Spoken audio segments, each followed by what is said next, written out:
Great, that's what I was waiting for. Welcome to this Early Learning Challenge collaborative call on scopes of work.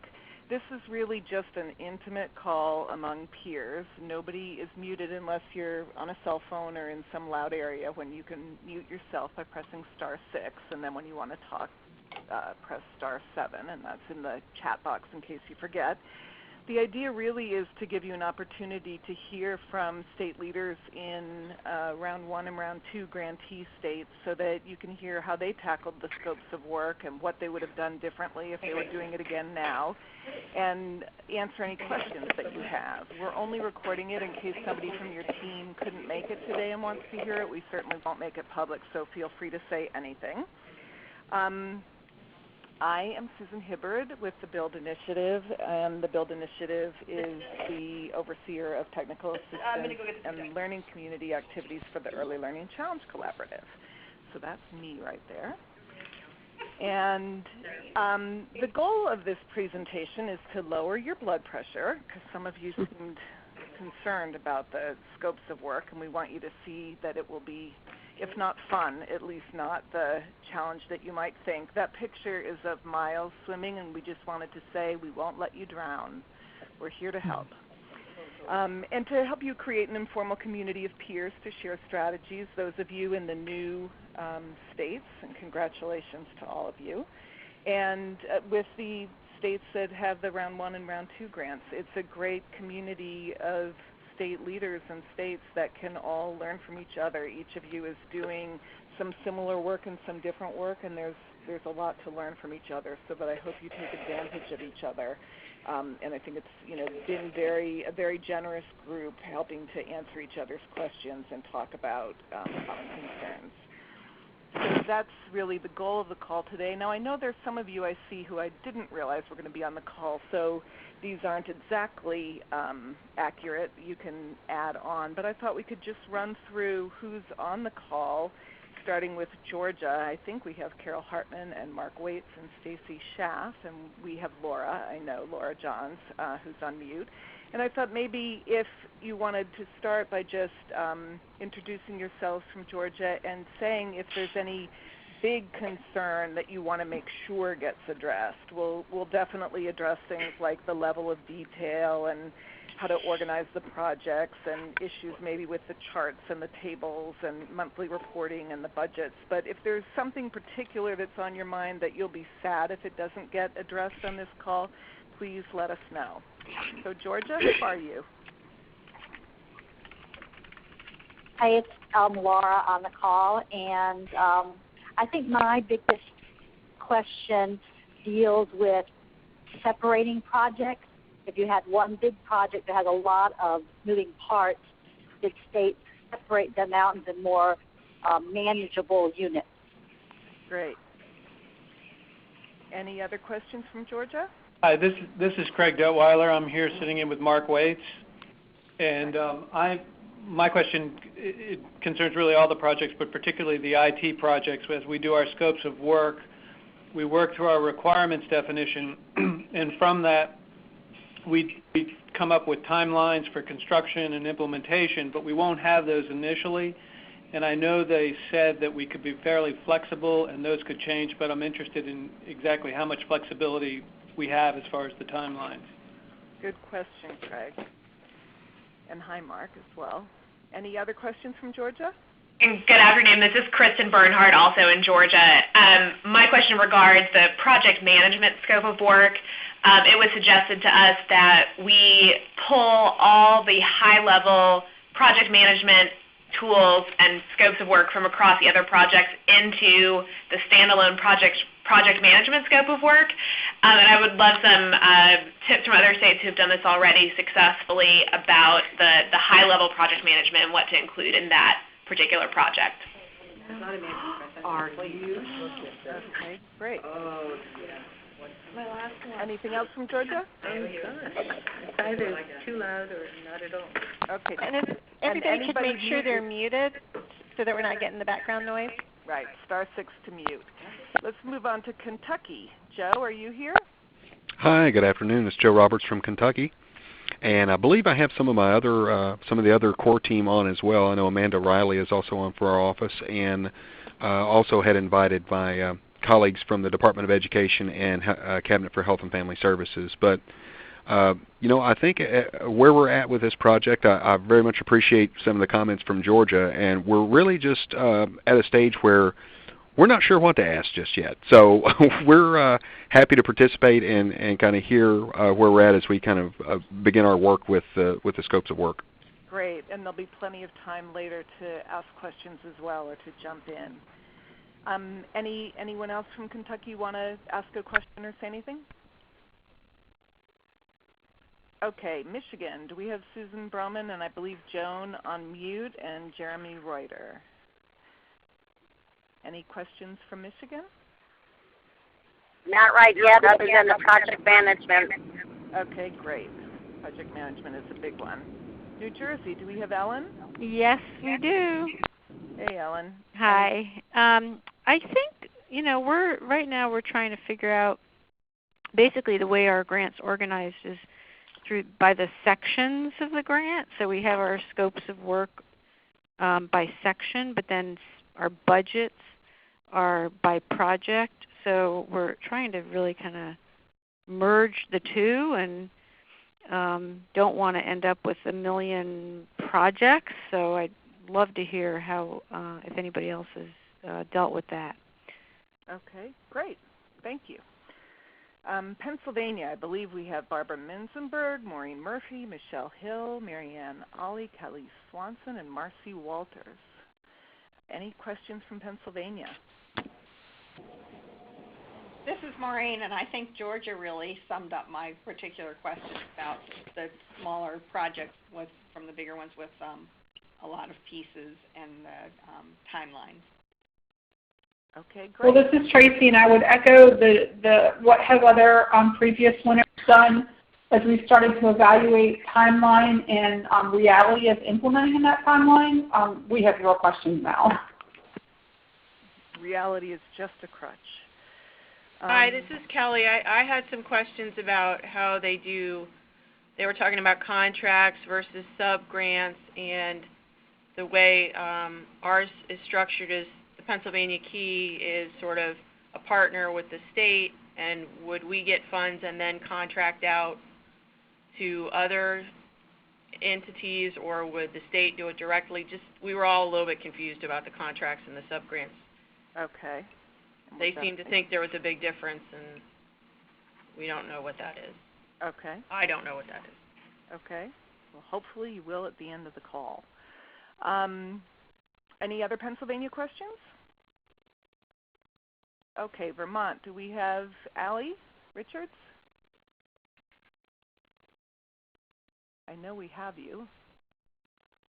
You might be muted. Okay. Well, if you have questions, just hop in when you want. So welcome, and now I want to introduce to you the presenters who will share their experience. We have Teresa Hawley, who's the Executive Director of the Governor's Office of Early Childhood Development in Illinois, a Round 2 state, and Alicia Leatherman, who's the Deputy Director of the Division of Child Care at the Ohio Department of Job and Family Services. And we have Juliet Morrison, who's the Assistant Director at the Department of Early Learning. And so we have 3 different states, all of whom have survived the scope of work and who will share with you. We may spend a lot of the time just sharing the desktop and not actually looking at slides, but just seeing what a scope of work looks like. So when that would be helpful, we'll definitely do that. And if you have questions, during the call, before we get to questions and answers, I think it's just fine to jump in, and if that becomes a problem, we can change. But I think we want to keep it as informal as possible. So we thought we would start with talking about how to create an organization for your projects and the work that you can live with. Something about the level of detail, the number of projects, and then the staffing of that. Teresa, do you want to start, or Juliet? I thought Juliet was going to start. Okay, Juliet? Yeah, I'm happy to start. So in Washington, we kind of approach the scope of work as how can we, first of all, we only have 4 projects. So, and I think we are the state that might have responded to the least amount of priorities in the Race to the Top application, which turns out to be a big help when you're looking at annual reporting and the scope of work, et cetera. But we organized it in ways that made sense to kind of integrate pieces together. So our 4 projects are overall grant management, and it is taking some from how we organized our application, but overall grant management, and that includes governance and how we're working with our partnerships across states, leadership and internal movement within the Department of Early Learning. And then we have TQRIS expansion, which is really implementation, and then that includes all the workforce and professional development pieces that are the system building efforts in that, or the sort of application of the system building efforts. And then we also have TQRIS infrastructure, so that's more of the nuts and bolts of what we need to get there and what we build on the ground to make that happen. And then we have a specific project related to our kindergarten entry assessment, which we call WAKIDS. And this was, I remember building the scope of work, and it is so much work up front. And and what was interesting is that I didn't manage this. I didn't lead this initially. I took it over after several months in. So what's really interesting is that the scope of work, I had a chance to weigh on some of it, but not all of it. And so when I took it back over, it didn't all completely make sense to either us or our partners.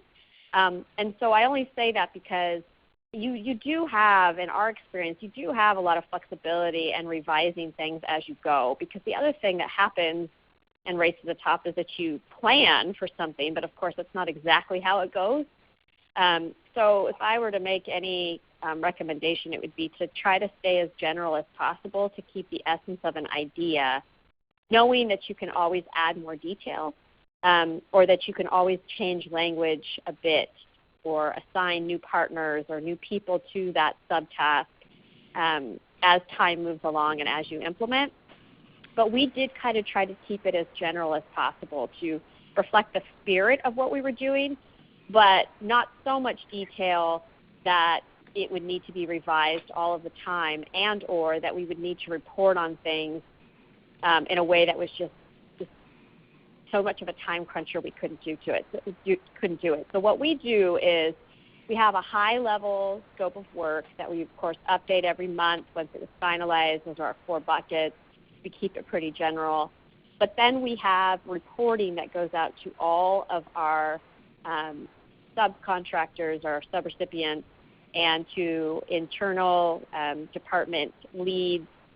So it's sort of a scope of work that would be around a specific body of work.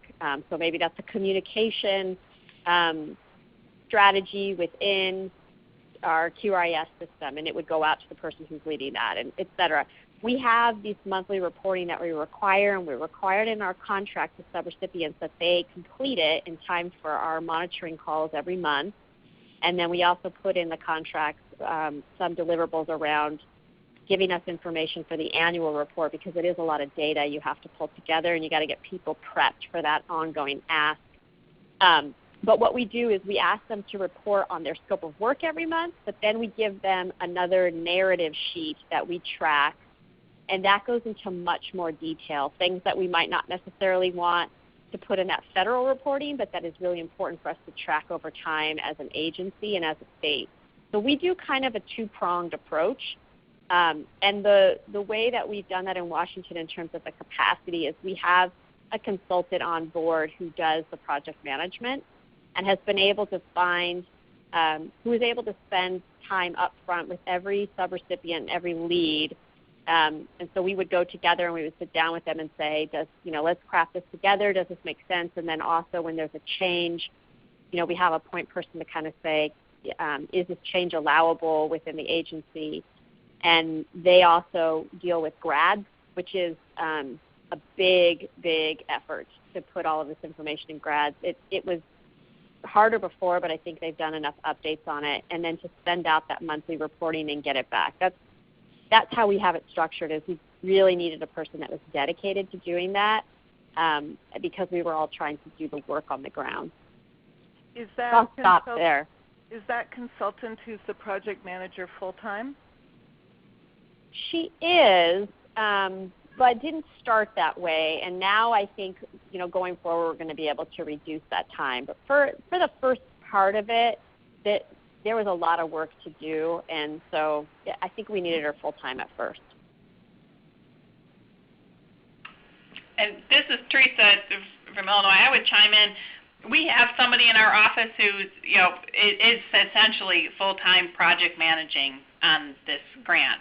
With all the procurements and with all the reporting, with all that kind of stuff that has to happen, that has been incredibly helpful to have a really competent full-time person that's what they do. I really recommend that. And don't give them any other responsibilities. And do you have a full-time person also, Alyssa? We have 2 project managers, one at the Department of Education and one at JFS, the agency where I work, and then we have an IT project manager because of our big system. But our project manager, although they have the same responsibilities that Juliet and Teresa were mentioning in terms of procurement and the reporting, the monthly reporting, and all the reporting, the quarterly and the annual, the project manager in my agency is also the person in charge of implementing all of our quality rating changes. And I would totally do that over again if we had the ability to split the positions and have someone just dedicated to the contracts and the reporting function, like it sounds like Illinois and Washington have. Okay, and why don't you step back for a second, Alicia, and tell us how many projects you have and your thoughts about the level of detail on how you created an organization that you can live with. Okay, so the first thing is I know for new states that the scope of work seems like a really, really big deal at the moment. It will become less of a big deal once you get through this first hump. There are questions that you'll need to ask yourself around not just the organization that helps you manage the work, but politically, are there particular projects or ways that you present the work that will help you as you move along be able to point to, but this is one of the projects in the grant. So I think you have to think both from a practical standpoint and a political or a strategic standpoint for kind of the outside justification as you continue to move your goals forward. We were not as smart as Washington. We have 13 projects. We have, and at some point if it's helpful, I'm happy to, I can send you a list of our 13 projects. Alicia, is that the number you also had in your grant application, or did you come to 13 in the scope of work? We had 13 in our application. We might have actually had a couple more. And one of the big lessons learned from our 13 is that we have 4 or 5 projects, I think, that are related to professional development. And what I think in particular, to give an example of kind of different choices we would make, we went to work on these projects a little bit from a task perspective because of the way that we laid out our scope of work. And right now, starting year 3, we're kind of stepping back and realizing that the overall vision and goals and objectives for professional development as a system, that we missed organizing them, that we went to work on these specific tasks, and if we don't pull back and take a look at it from a system perspective, all that we will have done in 4 years is put more professional development out to the field during this period and not really improved the system in the way that we really wanted to or could. So I would just say, as you're thinking about the projects, really think about how projects can have synergy amongst themselves. Instead of breaking them out in tasks, you lose some of the synergy or big system picture if you break things out too small. And I think we did in Ohio with professional development, for instance, as an example. We have 2 lead agencies. The 13 projects are managed the Department of Education has, I think, 7 of them, and we have 6 of them. So we work very closely in terms of the responsibility of reporting and the consistency and the level of detail. The dates, I will say, as I think Juliet mentioned, we have, while you stress about the dates that you're putting in, and dates are good to have because it gives you something to shoot towards, we do have a lot of flexibility in the updating of the scopes of work to reflect kind of the reality, whether it's contractual, whether it's priorities, whether it's implementation taking longer. We do have the ability to modify. So while it feels really like a significant task to put those dates down and want to stick closely to them, you do have flexibility to modify those time frames based on the reality. And we can talk more specifically about IT projects in particular because those are particularly challenging in terms of dates. Can I jump in and just say one thing about the dates? Because the other thing is that the dates can be your friend when you're also trying to push for things to happen. So, there's always the well, this is in our federal targets, and we have to do this. I have to say I've used that a number of times, even though I know we can be more flexible. We do too. And same thing with the projects, and kind of, as I was saying before, how you strategize what gets elevated to a project level can and should be strategic based on those things that you potentially think you're going to have the most challenge implementing. Because it will give you a place to go back to and say, we got this money because we said we were going to do this by this date. Right. Teresa, do you want to run through the same sort of set of how it works in Illinois? So I would echo what Ohio said. We were a 13 project state as well, and I wouldn't do that again.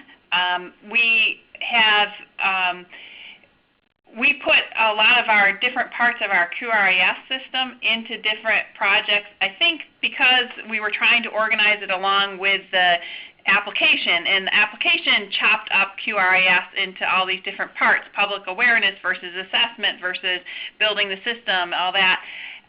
In the end, we ended up contracting with a lot of the same people to do that work, and one of the things to know is that once you decide something's a project, you're going to have to report on its budget for that as a project. And so you may then all of a sudden be asking your contractors to be separating out their billing on different things that they're doing for you into these small, discrete little projects, and everybody's going to get really annoyed pretty quickly that the work wasn't all lumped together. That said, it is good to have some breakout of the project. I'm going to attempt here to share my my scope of work with you. So let's see if this works. Hopefully something will show up on your screens soon. So this is our scope of work for Illinois. And people asked about the grants management, project management. We called it grants management project, which we did do that. We even set it up that way in our initial application, but we put in there everything about hiring people who are going to work on the grant. We put in there things like creating our leadership team and interagency team structure and how that was going to meet. We put in things about creating interagency agreements, sub-grants, all the procurement kind of things we put into this grants management, and I'm just going to scroll through here so you can see that this puppy is ridiculous. It's like 220 or something. It's grown actually since this version of it that I'm showing you on here, because we as a Round 2 state had the wonderful opportunity to write our scope of work not once but twice, because we got supplemental money and had to go back and completely rewrite our scope of work. But what we did in this, there's a lot of things you'll see here that are like hold quarterly meetings. They ask you to break things down into 3-month chunks, and we did that particularly in this grants management thing. So there's a whole bunch of things that are just the same thing repeated each quarter, and laying that out. And that's very tedious to create, but it's helpful to have. Some people asked about this question about how much flexibility do you have in the scope of work that you turn in. So I want to show you what the scope of work was for one of our projects, which we called, at the time we called it Pilot High Need Communities. We call this now our Innovation Zones. This was $5 million worth of work, and this is our entire scope of work for it. There's not a whole lot here, because the whole idea here was that we were going to go out there, choose these communities, and let them start doing a planning process. So we put in our scope of work, basically, we're going to have meetings with the communities, they're going to have plans, we're going to approve them, and they're going to do the work. And that was as much as we put in the scope of work for this. Similarly, for our data projects, somebody said something about how you're still coming up with your requirements and things like that. That's all we put into our scope of work. We're going to come up with our requirements by such and such a date, or we're waiting for a report about what's our best direction to go forward on this, and we know we're going to spend X millions of dollars on it, and we really don't know what we're going to do, and here's about when we think we'll have figured that out. And that's all we put in our scope of work, and it got approved. So I think you don't have to worry hugely about all that. And I'm happy to talk about how we created our budgets as well, along with all this. But in terms of our scope of work, that's what we did.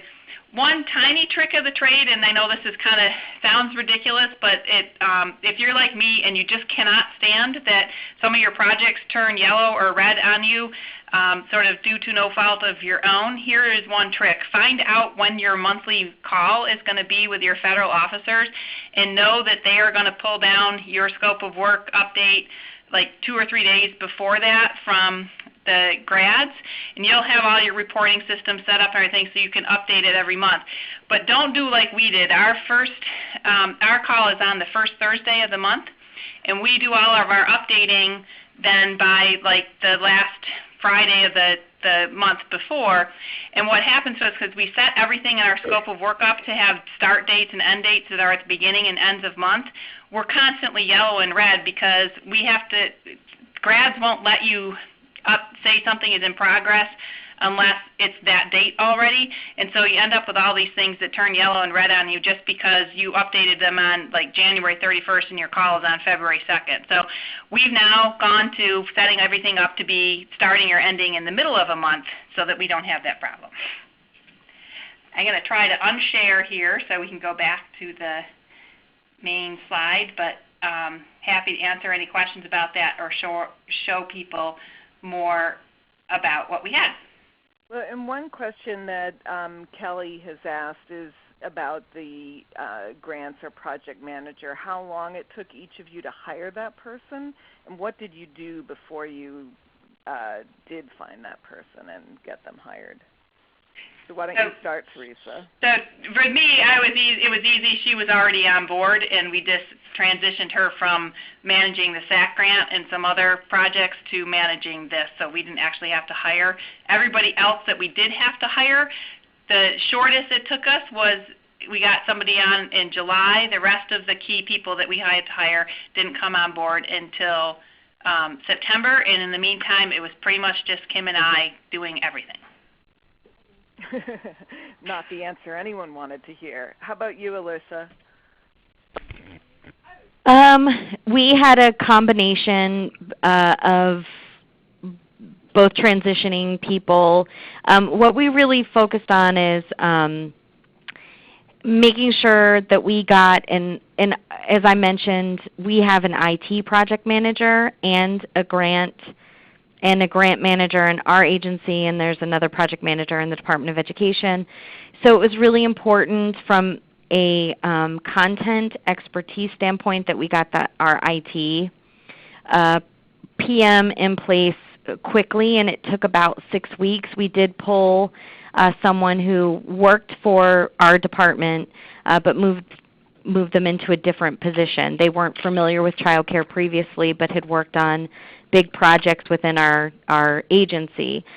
So that was important for us drafting our scope of work, because we did obviously consult with our IT departments on our projects, but having somebody who was kind of shepherding how the scope of work would be written from an IT standpoint was really important for us. The overall grant management and the other projects we really pulled from the team that wrote the grant to primarily work on that. Great. And Juliet? For our project manager, I'd say about the same timeline. It took us probably about 6 weeks, but by that time we had already written our scope of work. So scope of work and the story that we kind of wanted to tell, we did that, this core strategic team on RTP that both wrote the grant and continues to implement. We have a really tight small group of people that kind of got that done, and the project manager just kind of implements the making sure that everything flows and that we're getting the information and helps with the data table. So the reason why I think it worked for us is because part of our grant writing team includes an analytics shop that did all the budget forecasting for us and continues to do that going forward with sustainability. So we had that advantage of having somebody who could help with the program pieces and put the budget to it to make the scope of work make sense. The other thing that I didn't mention is that our project manager doesn't do the contract work. That is somebody who is internal to the department, and she does all of the RTP contracts, and many of them are just huge, mammoth contracts. So it was great to have somebody internally who's really savvy with the contracts world and can make sure that all of those things are being hit and met, et cetera, but also, is a real trusted person that you can give all the political information around, because that, to me, contracts becomes more of a political thing than anything, and not so much the scope of work. Thanks. Now I know Joe from Kentucky has a question. Yeah, I did, and thank you guys so much for that response. I think probably you can empathize with us when you're looking at these scopes of work. It's very difficult not to just think pure linearly about when things occur and placing them in the right slot, so to speak. So I guess I kind of have a two-pronged question. One, whenever it does come with, whenever it comes to sort of pulling out or calling out maybe those projects from what would be a larger one, and really the one I'm talking about is the expansion of the rating system. As a kind of a rule of thumb, the way we've been proceeding is that if that activity, or if that has a separate group of people that are working on it that are on separate timelines, that we were kind of thinking that would be a good opportunity to pull that out and make it a good project. I think I'm hearing some differences in that may work well or that may not work well in some circumstances. And just a real sort of quick, I guess, procedural question.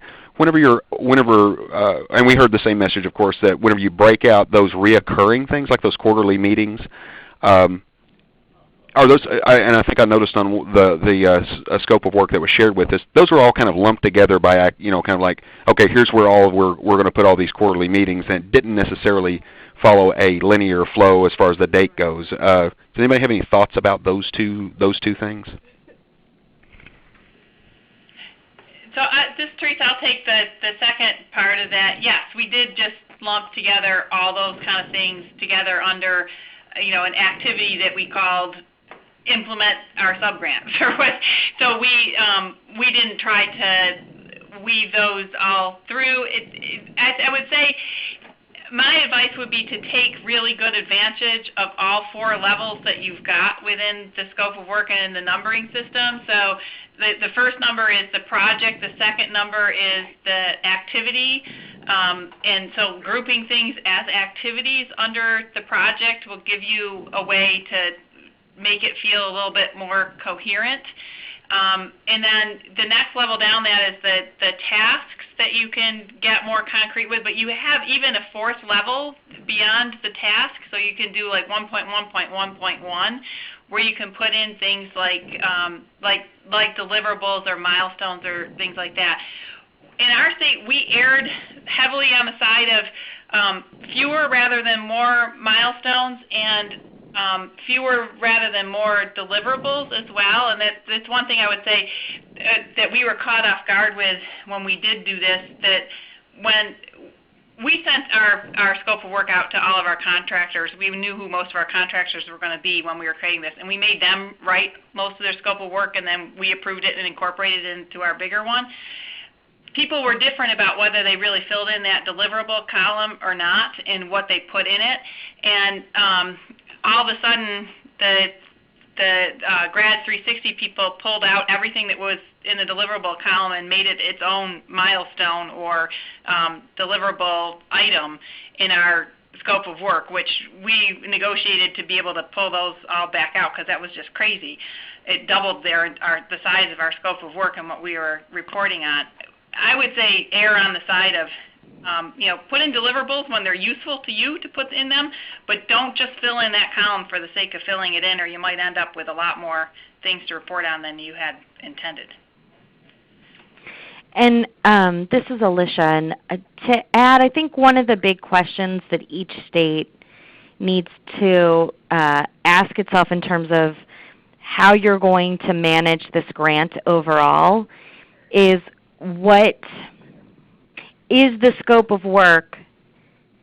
Do you intend for it to be your project plan? Or do you intend for it to be a reporting mechanism to the feds? Because that helps to differentiate at some point the level of detail that you want to put in here.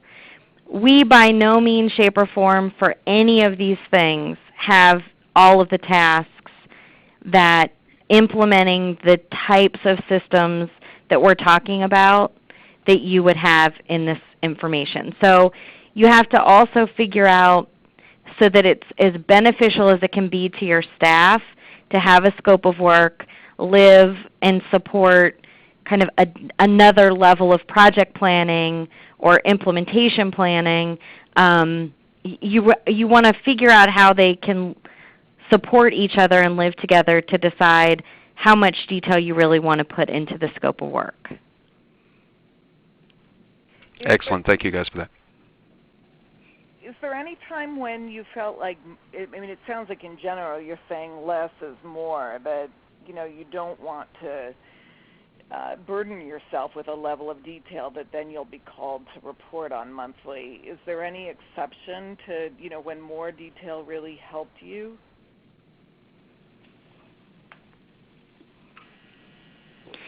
This is Julia. Sometimes we update our tasks to reflect more detail, or we use like the comment section, but that's where I use my monthly calls, is I really talk the detail to our program officers and make that more of a narrative. I haven't found that we wished we would have made it. And I think the last comment around, you have to really figure out whether you're using this as a project tool for your work versus a reporting mechanism. We really went in the direction of, this is our federal reporting mechanism. So I haven't found that. But if you were using it for that other purpose, that might be a different answer. Right. Now, Carol Hartman has asked a question, which I think might be two questions. Oh, no, I see it is one question. So that it's the question about whether or not you need to revise all of the MOUs with the participating state agencies when projects are combined for the scope of work. You have to revise this MOUs anyway, don't you, for the scope of work? I don't think that in Ohio we did. I think we used our overall the original goals in the grant. I think we kept our MOUs at a level that were pretty high level in terms of participation on grant activities, and if there were specific, like for instance, our Department of Health. They are hiring, they've hired health promotion consultants that will provide technical assistance in early care and education programs. Our MOUs, we kept at a fairly high level with not the detail that you would see in the scope of work so that we wouldn't have to modify it frequently. But then we're also finding that for specific things like data sharing, we're creating a specific MOU around data sharing. But our general MOU for the overall partnership and agreement on the grant, we left at a pretty high level. Same here. And you didn't redo your MOUs, Teresa? We had to write a new IGA, intergovernmental agreement, to among the agencies that covered in a lot more specifics how the money was going to flow from one agency to another, and we simply referenced the scope of work when we did that, saying that we're doing this so that we can accomplish the whole scope of work that gets approved by the feds. So we didn't have to rewrite any of the MOUs.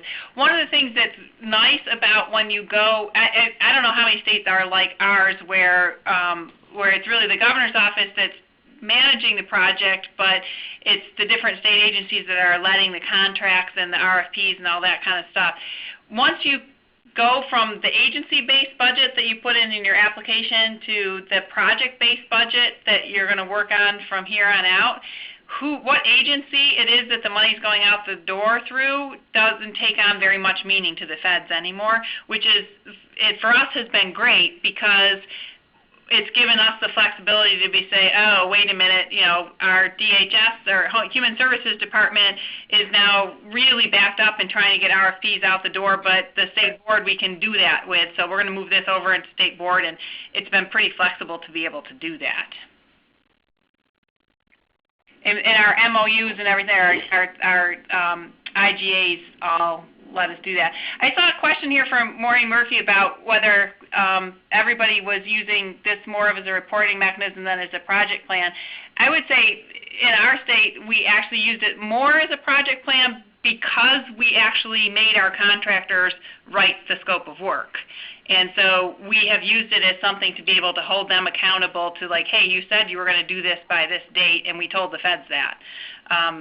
So for us it's been helpful that way, so we may have a little more detail in our scope of work because of that. But that was generated by our contractors, and in a lot of cases what they sent us, we said, yeah, we're not going to actually tell the feds that much detail, but we're able to then use it, what they told us they were going to do, as a project management tool.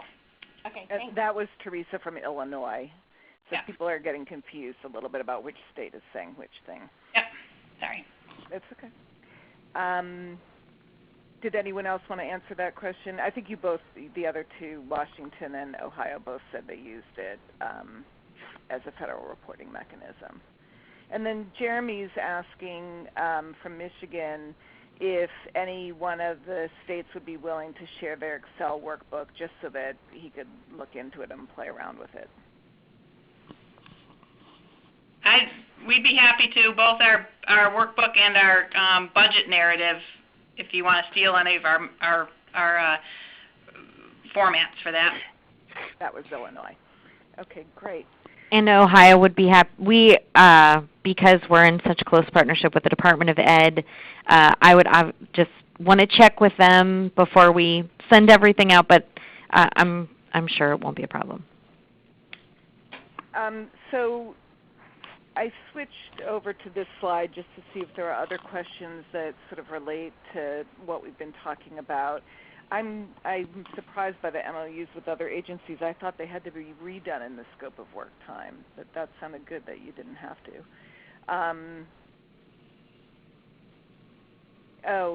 Allie's just mentioning that the template and the Excel spreadsheet are different for the round 3 grantees, so it's great to play with Ohio and Illinois, but make sure you don't ignore the changes over time. Thanks for mentioning that. Teresa, you talked a little bit about, the contracting out, and that when you do that, you could, get the contractors to write the scope of work. And how did that play out in terms of defining benchmarks? Was that done together and for the scope of work, or? Yes, we would do it together. So they would propose, and we would negotiate and approve what their scope of work was going to be. The reason that we were able to do that is because we approached the whole build out of our grant largely on existing structures within our state. So we had a QRIS that we were then converting into something else, and so we had an agency that already administered that for us, so we were able to build on and extend that contract. Similarly, we had an agency that we had long ago RFP'd with and contracted with to do our assessments, and so we were able to build on and extend from that contract. And wherever we possibly could, we took that approach, not only because that was the fastest way to get the money out the door by far, and the most sure that we would have somebody that would be good at what they were doing, but also from a sustainability perspective, we were trying to build up systems that would remain over time. Now we're in year 2, we're into a lot of the different parts of the system that we didn't already have a contractor for. So in the next couple of months, we'll be letting a whole bunch of RFPs competing new projects out the door, and hopefully building new systems that we can build out in the future. But we were able to do that because we already had some of these systems, and that was our plan from the start. And we were able to say to our state procurement officers and stuff, look, this is what we wrote in our application to the feds and what we got approved, and so that's why we have to do it this way. And Kelly from Pennsylvania is asking, when you already had this contractor in mind, did you still have to do RFPs, or because you already knew who it was and it was in the application, you could just grant it? Right. We were able to do the latter and attach this onto as extensions of existing contracts. Wow, that saves a lot of time. Yes, it does. But it's not always the right yeah. way to go. Right, no, it all depends on what you're like. And for huge parts of our grant, we did not do that. But for the basic building of the the data system that was behind the QRIS or whatever, we already had somebody who was doing that. So this made sense to put the money onto that contract. Right. Yeah, it really is kind of analyzing the alignment to the work, and sometimes speed, and I think we're finding this particularly with our IT project. We chose speed of getting started with an existing vendor over, I think, being more strategic and thoughtful about the design of our system. And, I would say we have had some ongoing and continue to have challenges, and maybe would have made different decisions. If you had tried to shop around and think who is... Yeah, if we put it out, I wonder if we would have gotten a more innovative product than moving as quickly as possible with an existing vendor. Okay. And was that Alicia?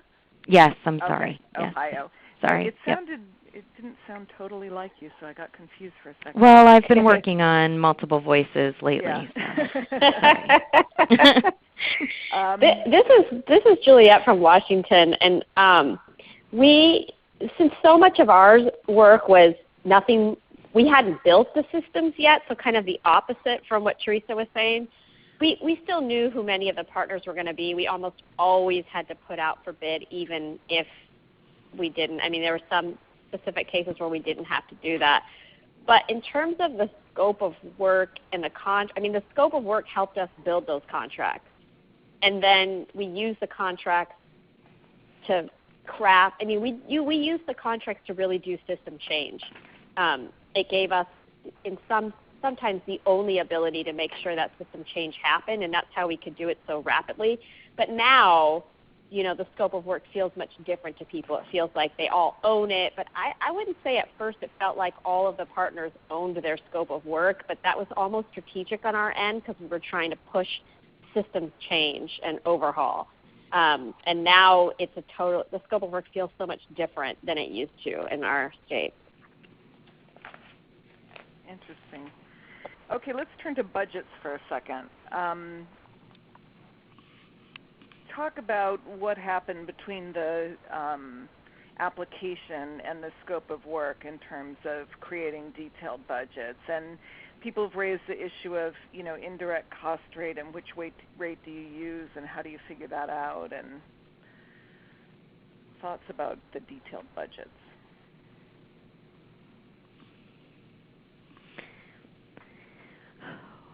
Well, this is Alicia. The budgets are, again, the best of what you know. We clearly, I think, we completed budget revisions at the end of year 1. We will do significant budget revisions at the end of year 2 as well. So it's just another place where I think what's very important at the federal level is that you're able to spend money. Obviously, they want you to spend it appropriately. But we only spent, I think, in year 1, $500,000, and we're a $70 million state.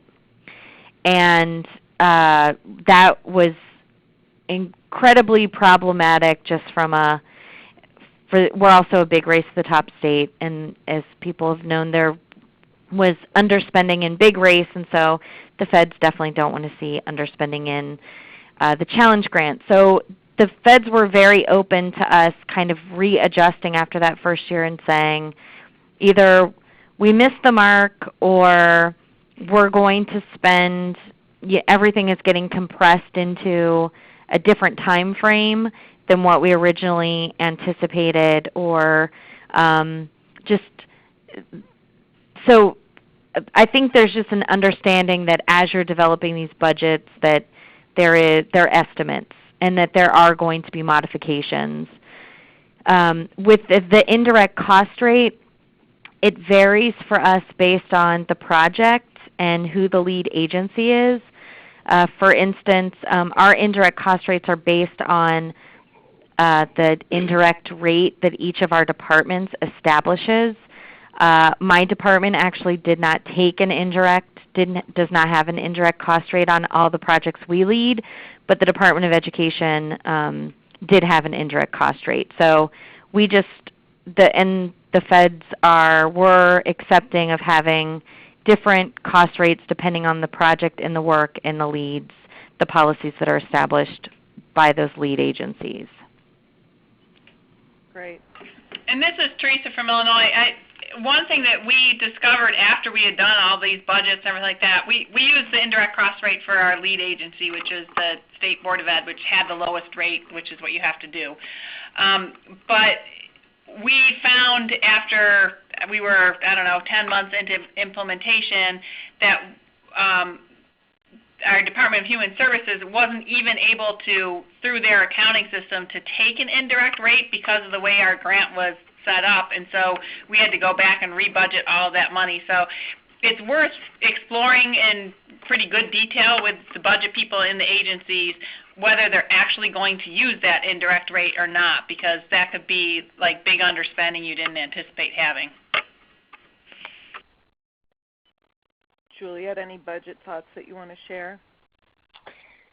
I think that budget, is just one of those things that it changes, it ebbs and flows. We've done a pretty good job of spending our money down, although some things just take longer to ramp up. But I agree, I think the feds have their eyes on budget a lot.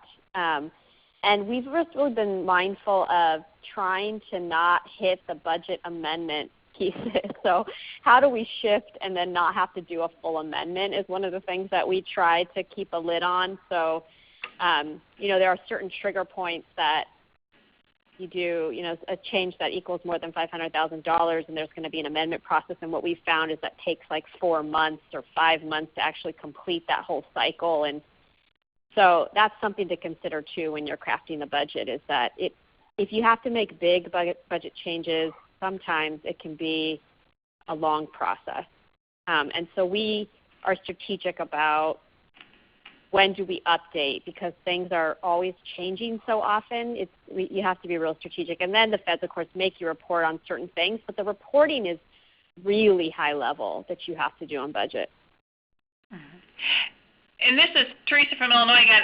That's an important thing to keep in mind for the deciding how many projects to have, because what triggers something as being a change that requires an amendment is, either it moves line and it moves year or it moves project. So if you've been stupid like us and separated out public awareness for QRIS from assessments for QRIS or something like that, and you have underspending in one, you can't move it to the other that easily. But if we had lumped those all together as just QRIS, we could have. That's a really important point, Teresa. Yeah. And the slide that I skipped had to do with recreating tables and validating data. People have raised the question of that it's these tables and the data charts from the application that need to get recreated and that you report on annually. Is there something to say about that we haven't said? Make sure that all of the logic that you use to pull them, that someone documents it so you know what you're pulling the next year. I know that sounds like a small thing, but in the midst of doing all of this, you're sometimes, because of the questions and you're reporting across multiple programs that, depending on your state configuration, your governance structure, your administrative structure, multiple agencies are running or have responsibility over different parts and pieces. So you have multiple data people, and having a person whose responsibility from a grant standpoint it is to keep track of all the methodology and all the logic and the way that the data was pulled is incredibly important, because in the midst of all of this work, the first year that we went back to report on it, we had to do a lot of recreating, and we're praying that with this APR, with our annual report for year 2, that it'll be easier.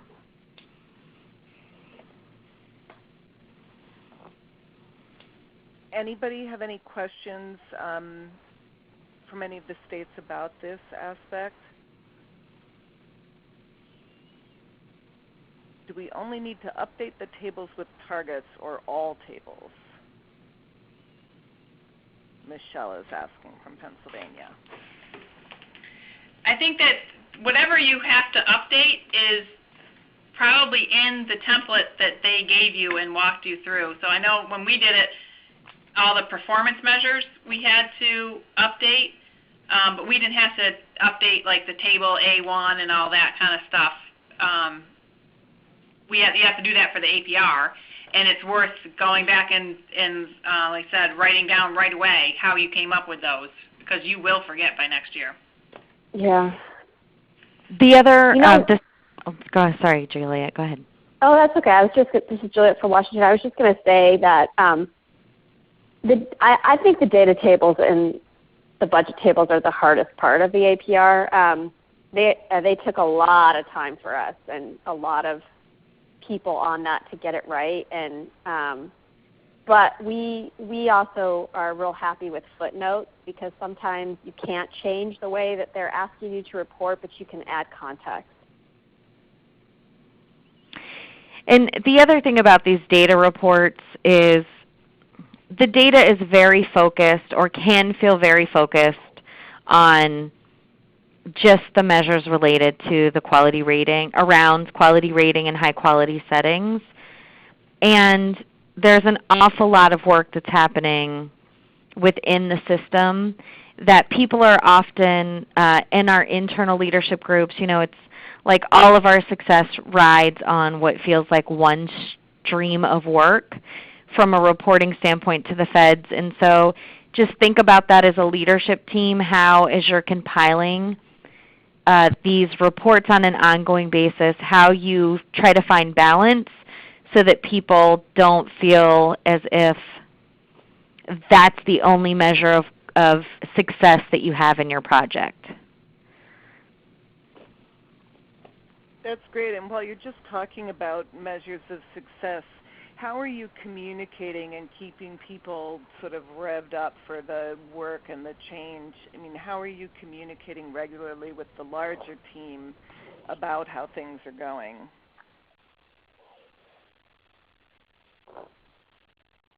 Alicia.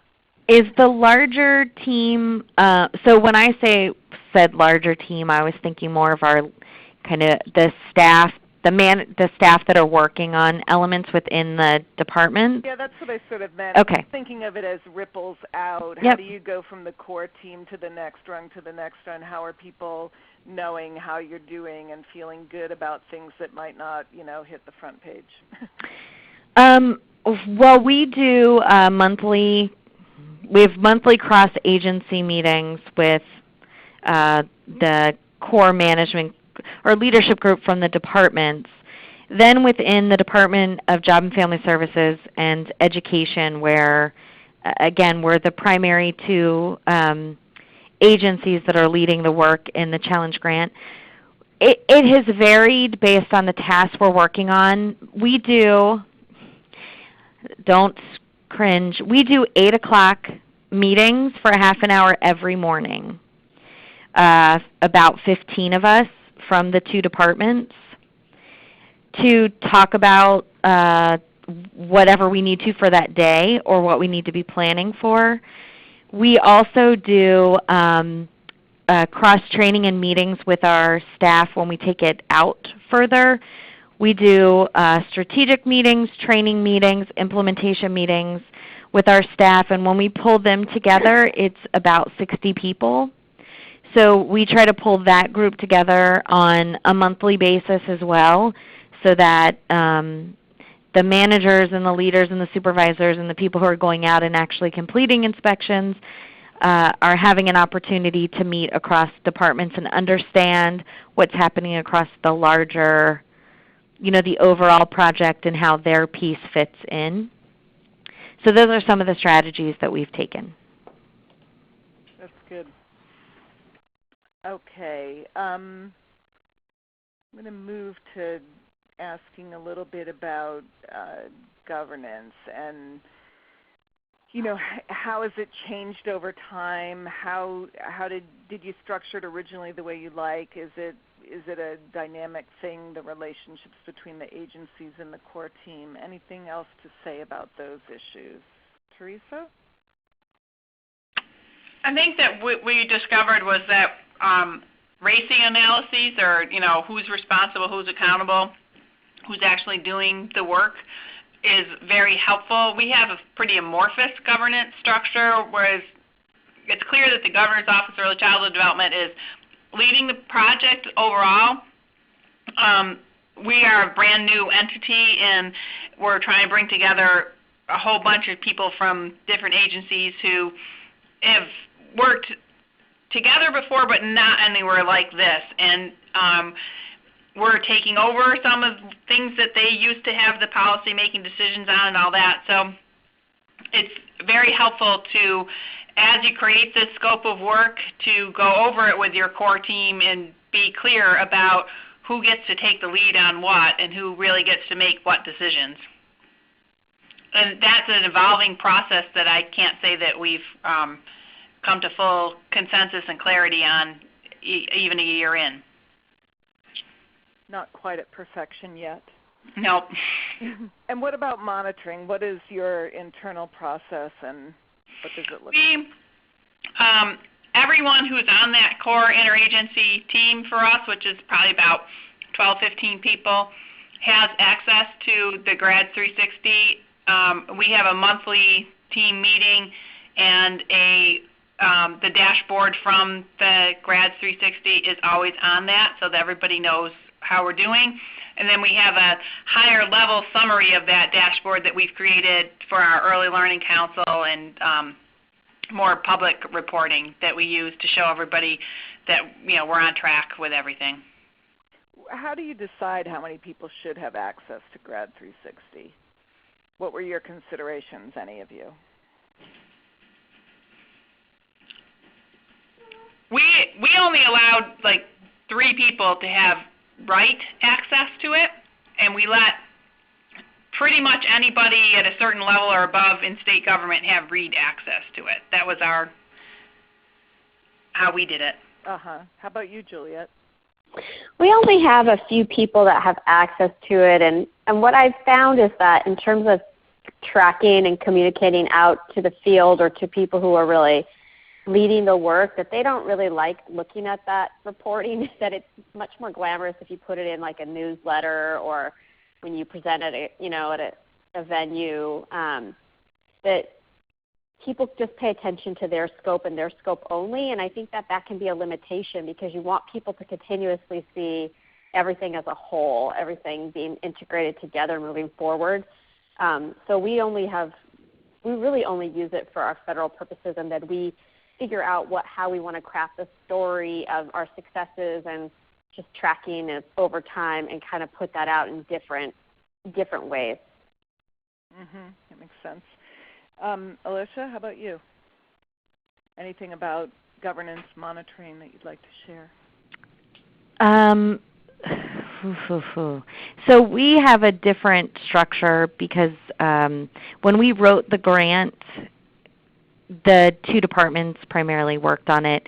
After the grant was a year in, we then had a person in our governor's office hired to lead early childhood coordination efforts out of the governor's office.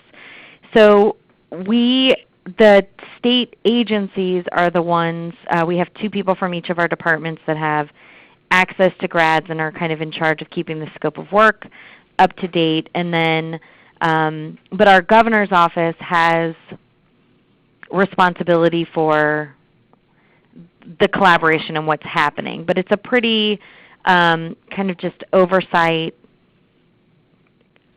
It's not a hands-on with all the projects and all the scope of work. It's at a higher level. But our governor's office also sits, that cross-agency team that I mentioned meets monthly. The governor's office participates on that. But our work is primarily led by the two departments. And anything you want to add about monitoring in Ohio?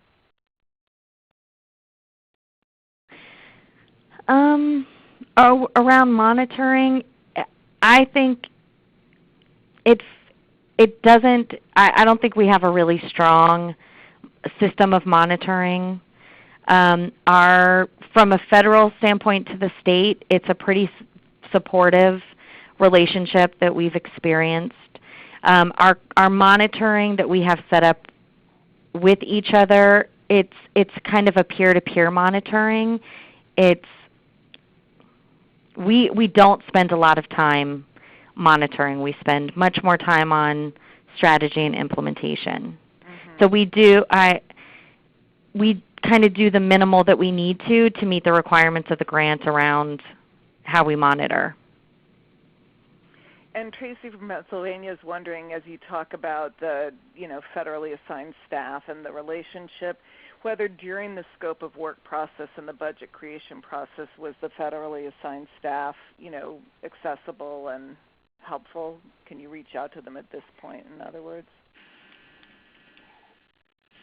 This is Teresa. I would say yes, they're very accessible. They don't have a whole lot more expertise than you do, so. Yeah, and it also sort of depends who's assigned to you. Yeah. Yeah. Not everything is equal. Okay, we have a couple questions that don't really relate to the scope of work per se, so let's just, anyone who wants to get off mute or who never was on mute, do you have particular questions? I think we've answered most of the things people asked at the beginning. Maybe we could go into a little more detail about the IT projects. Let us know what you'd like to hear about that you still have questions about related to scope of work. If you want to unmute, you do *7.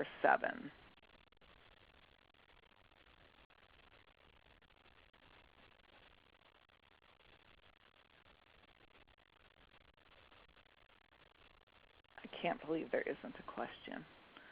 Pennsylvania? Michigan?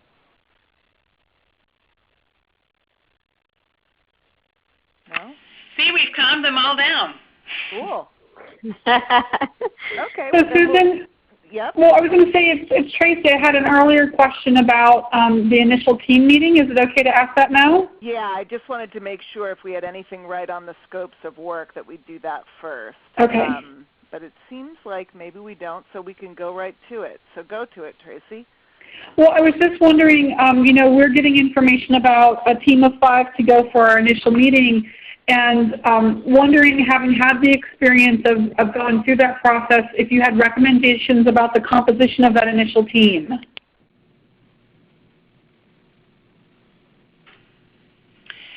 So this is Teresa in Illinois. When we went, we only had, Kim and I on board that were really for the Early Learning Challenge grant. I would say that definitely if you have somebody on board who is going to be a project manager type, this is a good thing to bring them to, because it helps them understand the whole grant really well. We used the opportunity in our first year when we didn't really have that many other staff on board to bring the head of our Head Start Association for the state, the head of the agency that we contract with to do administering of our quality rating improvement system, and a couple of people from our state agencies, and that was really well received.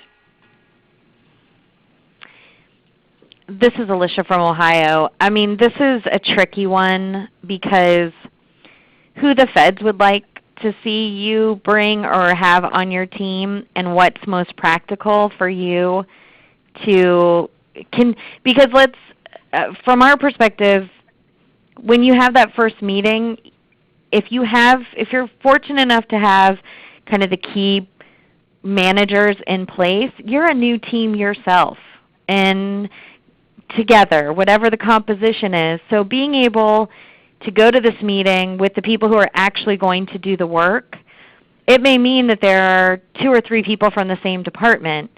That's not always, when you attend federal meetings, the composition that people like to see. They like diversity in the membership.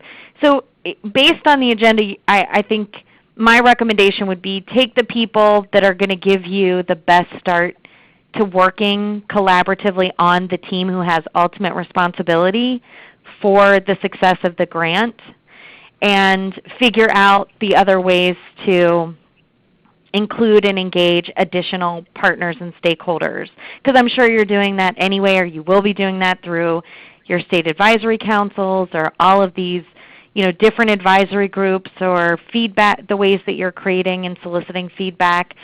It doesn't need to be at a national meeting. And again, sometimes that's a difficult rub with how you want to present kind of diversity in this cross-system representation of your team. But for us, anytime that I can get our team away with people that are doing this like work, we're going to try to pick to have a couple of people from JFS and ODE, because we're ultimately responsible for the success of the grant. And Juliet, were you on during the first meeting and putting together the team? No, I was last year though, and I think that it was hard for us to just narrow down 5, and we wanted, I wanted our leadership at the department, and we're lucky because we have one department really, and so our director was able to make it, and we kind of put together a team that was, some of it was on the ground implementation, but a lot of it was leadership. And then the other thing I would say is that we look at kind of, you're going to get together with all these different states who are really pushing the envelope for kids and who are excited about innovation and trying new things and taking risks. So we've also kind of thought about these national meetings as who is wanting to go there but not yet sold on, maybe changing some of the things that have been done in the past, or even modifying, and thinking about, let's get those people together with all of these strong national leaders, and they're going to walk out inspired. So that's part of our strategy too, is who do you need to be there to kind of get on board to move the whole system? Which, this is Alicia. Again, I would just reinforce that depending on the agency will determine how effective a strategy Juliet mentioned. Because you also don't want, you want the agenda to be inspirational to people, if that's your goal on who's going.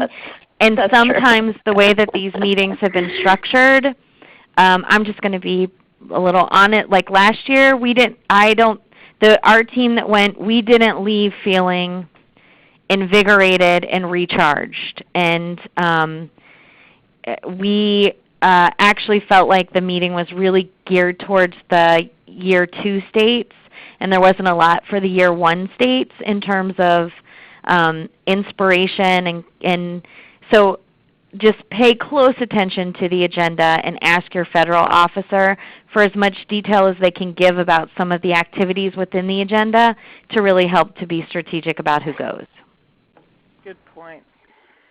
And now Allie from Vermont had a question. Allie?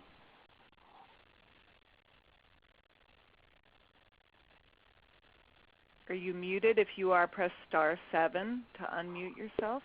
Hi, Susan. Hi. Hi, sorry. Hi. Woo! We've been pressing *6 for the last hour. No.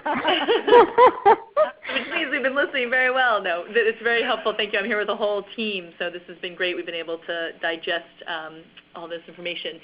Just a quick question about, in the last couple of comments, people sort of alluded to advisory groups, but we were wondering if people could let us know your experience with disseminating this information with the outside world.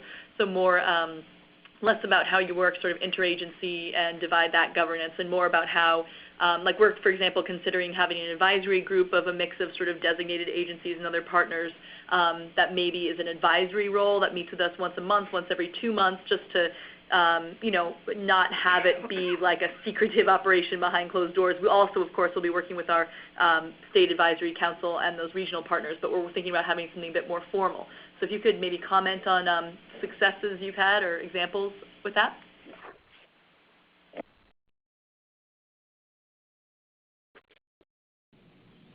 This is Juliet. I mean, I think the trick is always how do you not fill your whole calendar with meetings and actually have some time to do the work too. But I think we're still trying to find that balance. So we have a mix of meetings that we do monthly, and some of them are intense work sessions with our partners who are in deep with this work, and then we always are at our Early Learning Advisory Council sharing out.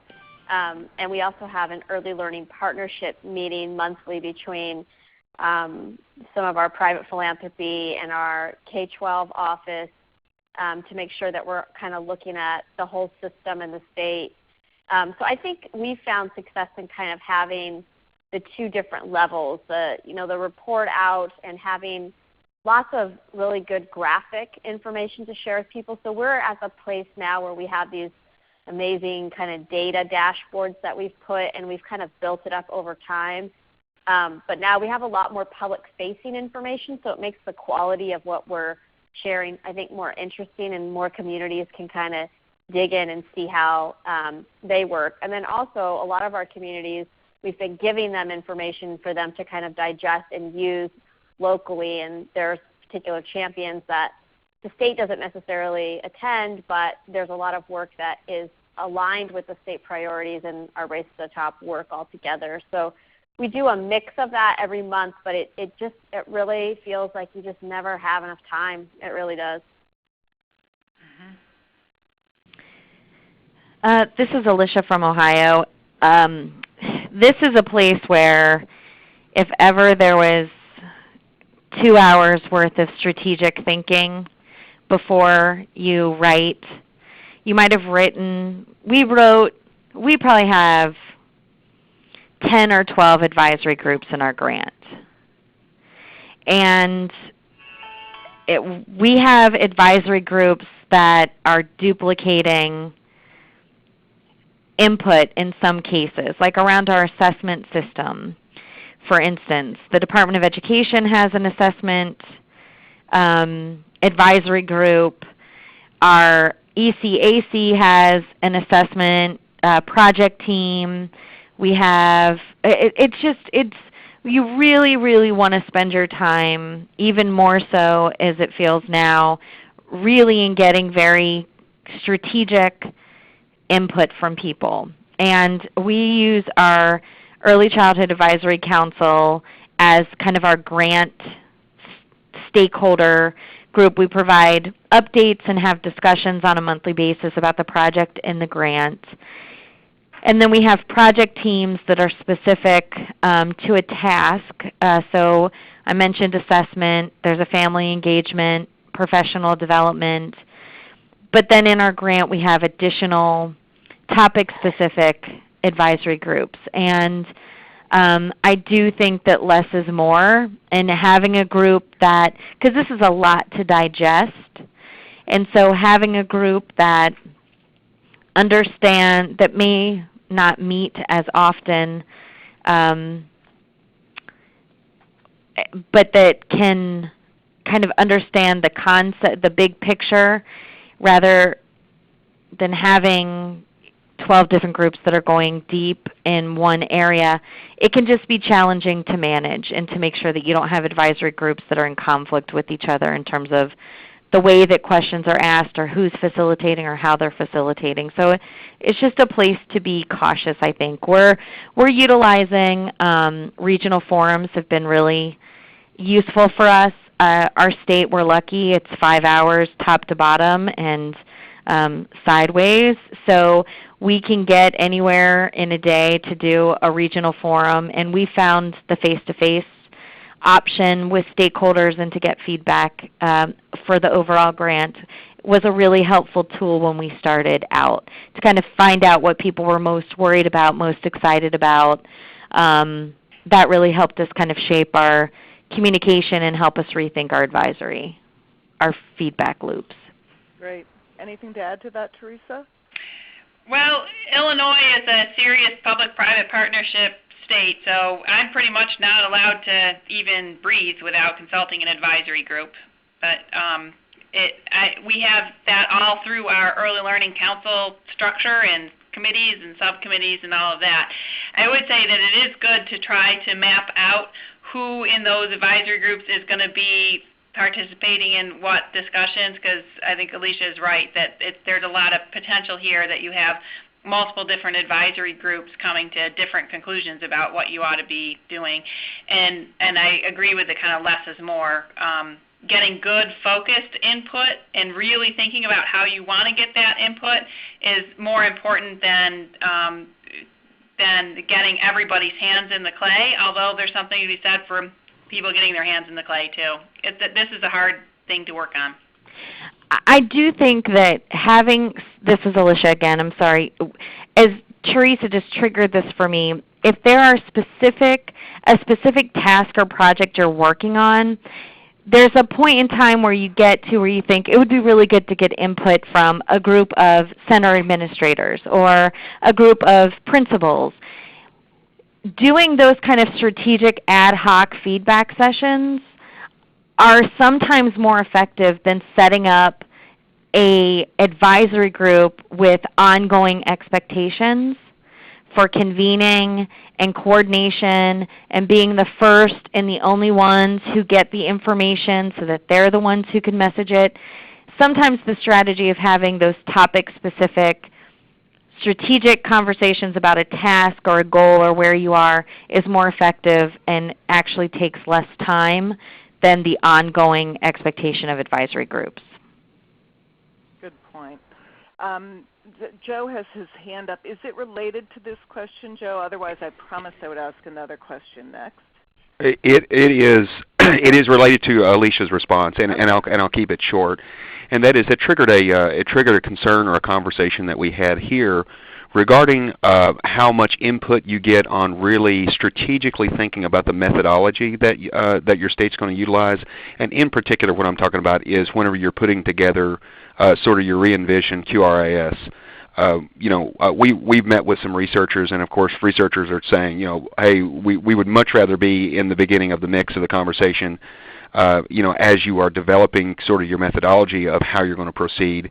I just wondered if states could give a quick response on that about how important is it to be sort of strategic in the beginning as you're trying to develop methodologies of how you move forward.